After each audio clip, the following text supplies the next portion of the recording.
দেখো আজকে কি রান্না হলো। আজকে কিন্তু এটা কিন্তু কি শাক বলতে পারবে? এটা কিন্তু সর্ষের শাক।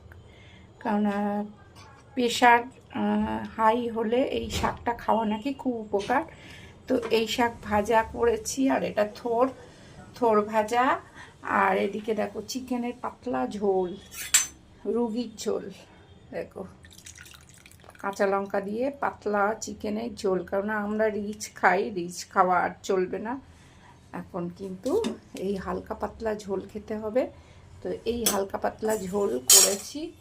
আর এইদিকে হলো মাছটা আছে, মাছটা এখন 2 পিস মাছ করব, অল্প করে একটু মাছ করব আর রেখে দেব।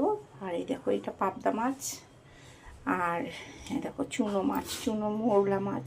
এই মাছগুলো কিন্তু খুব ভালো লাগে খেতে। এই মাছের চচ্চড়ি, চুনো মাছের টক দারুণ সুন্দর লাগে খেতে। তো এগুলো পরে করব।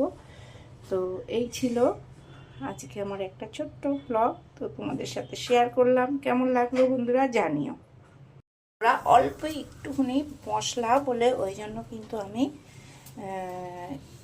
মানে মিক্সি ব্যবহার করিনি, শিল ব্যবহার করছি। তো দেখো শিলটাও আমি কিন্তু ব্যবহার করি, মিক্সিও ব্যবহার করি, দু রকমই করি।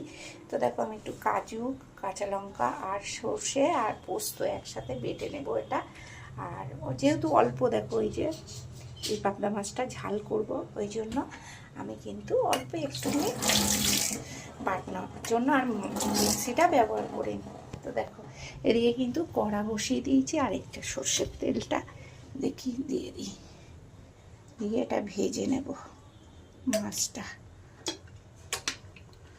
মাছটা ভেজে নেব। আর এদিকে দেখো মাছটা আমি ভাজতে দেব।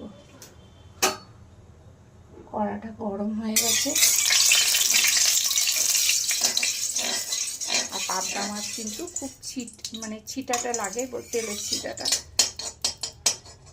ভাজতে গেলে, ওই জন্য একটু চাপা দিয়ে দিতে হবে।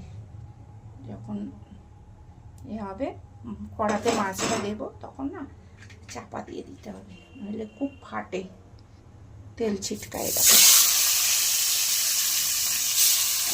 একবার উল্টে দেবো, দিয়ে তারপরে কিন্তু আমি এইভাবে কিন্তু আমি পাবদা মাছটা ভাজি আর একটু চাপা দিয়ে দিই। কারণ কি বলতো, নইলে না তেল ছিটকায়।